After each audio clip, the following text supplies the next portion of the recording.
Hello friend, welcome to math solution. दोस्तों, आज इस वीडियो में हम लोग सॉल्व करेंगे मैथ के कुछ इंपॉर्टेंट क्वेश्चन जो बार बार एग्जाम में अलग अलग एग्जाम में पूछे जाते हैं। तो चलो दोस्तों, आज का वीडियो शुरू करते हैं। दोस्तों, आज का पहला क्वेश्चन दिया हुआ है, 3 वर्ष पहले एक मशीन को खरीदा गया और इसकी कीमत में 10% की वार्षिक कमी होती है। यदि इस मशीन की कीमत वर्तमान में 8,748 रुपया है तो इसका कितने में खरीदा गया था। ठीक है दोस्तों, माना दोस्तों इसको हम 1 रुपया में खरीदे थे। कितना में खरीदे थे दोस्तों? 1 रुपया में। इसका हर साल 10% वार्षिक कमी हो रहा है, यानी कि दोस्तों ठीक है, यदि इस मशीन को कीमत 8,748 रुपया है, ठीक है, 3 वर्ष पहले, कितना टाइम दे दिया दोस्तों? 3 वर्ष पहले। तो दोस्तों 1 रुपया वर्तमान दाम है। अगर हर साल दाम कमता है तो इसको दोस्तों 3 साल बाद उसका कीमत कितना हो जाएगा दोस्तों? 10/100 का क्यू। ठीक है, 10/100 का क्यू हो जाएगा। लेकिन दोस्तों इसको बराबर हम लिख सकते हैं 8,748 रुपया। ठीक है दोस्तों, क्योंकि 3 साल बाद दाम कम के ये जो वर्तमान में आ जाएगा वही हो जाएगा हम लोग का कॉस्ट प्राइस। दोस्तों यहाँ से 10 से हम लोग एलसीएम करेंगे तो दोस्तों 10 - 1 यानी कि 9 आ जाएगा। 9/10 कितना बार दोस्तों? 3 बार। 9/10 9/10 9/10। ठीक है, यहाँ से 8,748 नाव दोस्तों कितना होता है? 729 होता है। कितना होता है दोस्तों?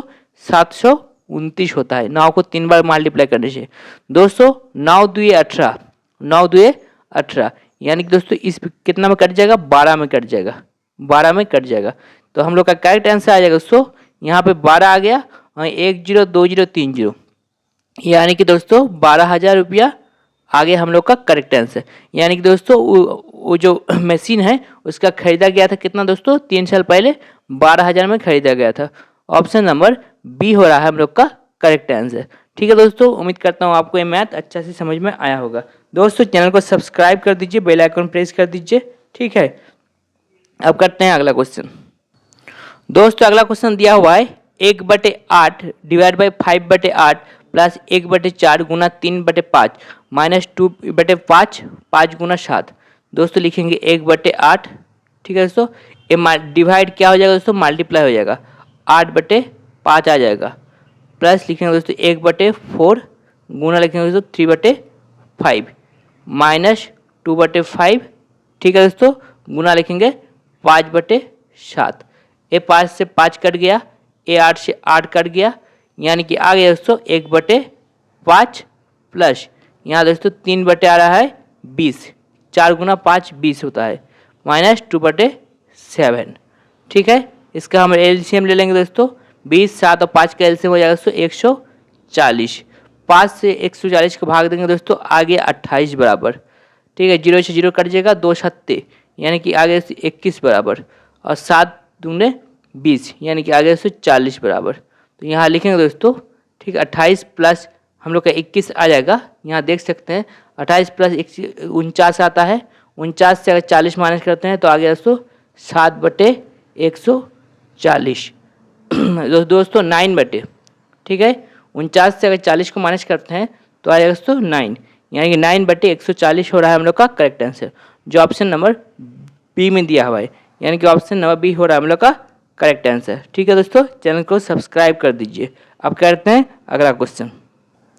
दोस्तों अगला क्वेश्चन दिया हुआ है, एक सीढ़ी एक दीवार पर 15 मीटर ऊंचाई तक पहुंचती है। सीढ़ी का पाद दीवार से 8 मीटर दूर है, तो सीढ़ी की लंबाई क्या होगा। दोस्तों यहाँ पे एक हम लोग का ठीक है दीवार है, और दोस्तों दीवार पर 15 मीटर ऊंचाई तक पहुंचती है सीढ़ी, यानी कि दोस्तों यहाँ पे एक ठो हम सीढ़ी लगा दिए हैं। ठीक है, ये कितना हाइट तक पहुंचता है दोस्तों? 15 मीटर हाइट तक पहुंचता है। सीढ़ी के पाद दीवार से 8 मीटर दूर है, यानी कि दोस्तों ए वाला है 8 मीटर, यहाँ से इसका डिस्टेंस है 8 मीटर, और दोस्तों इसका हाइट है 15 मीटर। तो वो सीढ़ी की लंबाई पूछा है दोस्तों, ए इसको पूछा है। तो आपको जानते हैं दोस्तों, ए हो गया एक हम लोग का ठीक है राइट एंगल ट्रायंगल, इसको कहते हैं दोस्तों बेस या फिर आधार कहते हैं। ठीक है, और इसको कहते हैं दोस्तों लंब या फिर कह सकते हैं परपेंडिकुलर, और इसको कहते हैं हाइपोटेनियस या फिर हम कह सकते हैं कर्ण। ठीक है दोस्तों आपको कुछ फॉर्मूले याद रखना पड़ेगा। 3 का स्क्वायर प्लस 4 का स्क्वायर होता है 5 का स्क्वायर। इसी तरह दोस्तों 6 का स्क्वायर, 8 का स्क्वायर हो गया दोस्तों 10 का स्क्वायर। 5 का स्क्वायर प्लस 12 का स्क्वायर आपको याद रखना पड़ेगा दोस्तों 13 का स्क्वायर। ठीक है दोस्तों, अब 15 का स्क्वायर प्लस 8 का स्क्वायर आ जाता है दोस्तों 17 का स्क्वायर। यानी कि दोस्तों इसका स्क्वायर लेंगे, इसका स्क्वायर लेंगे तो हम लोग को यहाँ क्या बन जाएगा दोस्तों 17 बन जाएगा। यानी कि सीढ़ी का लंबाई कितना दोस्तों 17 मीटर, जो ऑप्शन नंबर ए में दिया है। यानी कि हम कह सकते हैं ऑप्शन नंबर ए हो रहा है हम लोग का करेक्ट आंसर। ठीक है दोस्तों, अब करते हैं नेक्स्ट क्वेश्चन। दोस्तों अगला क्वेश्चन दिया हुआ है, मिसेस सक्सेना अपनी कुल आय का 20% गृह किराए पर यानी कि दोस्तों रेंट पर, ठीक है दोस्तों, गृह किराए पर यानी कि दोस्तों रेंट पर, तथा शेष का 70% गृह खर्च पर लगाती है। यदि वे 1800 रुपया बचत करती है तो उनका कुल आय क्या होगा। दोस्तों माना उसका कुल आय दोस्तों, उसका माना हम लोग माना उसका कुल आय दोस्तों 100% है। कितना है दोस्तों 100% है। तो दोस्तों उसका रेंट में कितना दे रहा है दोस्तों, रेंट में दे रहा है 20%। दोस्तों 20% का वो रेंट दे रहा है, तो बचता कितना है दोस्तों, बचता है 80%। ठीक है, शेष का यानी कि दोस्तों 80 का 70% खर्च करता है, गृह खर्च पे लगाता है, यानी कि घर का खर्च करता है। तो बाकी कितना बचता है दोस्तों, 70 से हम लोग अगर 100 को माइनस करेंगे यानी कि दोस्तों 30% का वो बचत करता है। 30% क्या करता है दोस्तों, बचत करता है। यानी कि 80 का 30% वो क्या करता है दोस्तों, रुपया बचत करता है। लेकिन दिया है दोस्तों वो 1800 रुपया बचत करता है। यानी कि दोस्तों 80 गुना 30% इक्वल टू हम लिख सकते हैं 1800 रुपया। ठीक है दोस्तों, अब दोस्तों यहाँ से 80 गुना 30 बटे में आ जाएगा दोस्तों यहाँ का 2 जीरो, यहाँ का 2 जीरो इज इक्वल टू आ गया दोस्तों 1800। ठीक है, इसका 2 जीरो से 2 जीरो आपस में कट गया। ठीक है, यहाँ लिखेंगे दोस्तों हम 8 तिया 24, देख सकते हैं 8 तिया 24, 24 नीचे आ जाएगा। ठीक है, और 100 कहाँ जा चल जाएगा दोस्तों, यहाँ पे आ जाएगा 100। ठीक, तो आ जाएगा हम लोग का 6 चौका 24, 6 तिया 18। ठीक है, 4 25 आ जाएगा दोस्तों 25 तिया 75 इंटू 100 यानी कि 7500। तो हम कह सकते हैं उसका कुल आय कितना है दोस्तों 7500 है उसका कुल आय। ओके, आशा करता हूँ आपको समझ में आया होगा। अब करते हैं अगला क्वेश्चन। दोस्तों चैनल को जरूर से जरूर सब्सक्राइब कर लीजिए।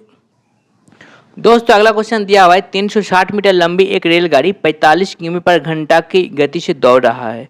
यदि ये 140 मीटर लंबे पुल को कितने समय में पार करेगा।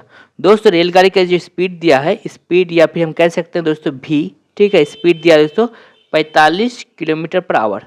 यानी कि दोस्तों इसको अगर मीटर पर सेकंड में कन्वर्ट करते हैं, 45 घंटा किलोमीटर पर घंटा को हम मीटर पर सेकंड में कन्वर्ट करते हैं तो 5/18 से मल्टीप्लाई करना पड़ेगा।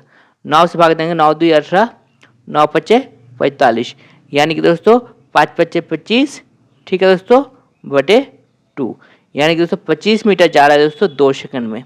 ठीक है, 25 मीटर जा रहा है दोस्तों 2 सेकंड में। दोस्तों रेलगाड़ी का पुल को पार करने का अर्थ है दोस्तों रेलगाड़ी को खुद को पार करना प्लस पुल को पार करना। यानी कि दोस्तों उसका टोटल डिस्टेंस कितना कवर करना है, 360 मीटर हो गया पुल का लंबाई, और 360 हो गया उसका खुद का लंबाई, और 140 है उसका पुल का लंबाई। यानी कि दोस्तों उसको टोटल कवर करना है 500 मीटर उसको कवर करना है। दोस्तों आप देख सकते हैं 25 मीटर जा रहा है 2 सेकंड में, यानी कि उसको हम उल्टा करके लिखेंगे। ठीक है दोस्तों, 25 मीटर जा रहा है दोस्तों 2 सेकंड में, 1 मीटर जा रहा है 2/25 सेकंड में, और 500 मीटर जाएगा दोस्तों 500 से हम लोग मल्टीप्लाई कर देंगे। ठीक है, 25 2 50, यानी कि 20 टू द 40 सेकंड में। तो दोस्तों वो जो पुल है, पुल को कितना सेकंड में पार करेगा दोस्तों 40 सेकंड में। यानी कि ऑप्शन नंबर ए हो रहा है हम लोग का करेक्ट आंसर। ठीक है दोस्तों, चैनल को सब्सक्राइब कर दीजिए, बेल आइकन प्रेस कर दीजिए ताकि पल पल की नोटिफिकेशन आपके पास आता रहे। आज तक इतना ही, अब मिलते हैं नेक्स्ट वीडियो में। जय हिंद, जय भारत।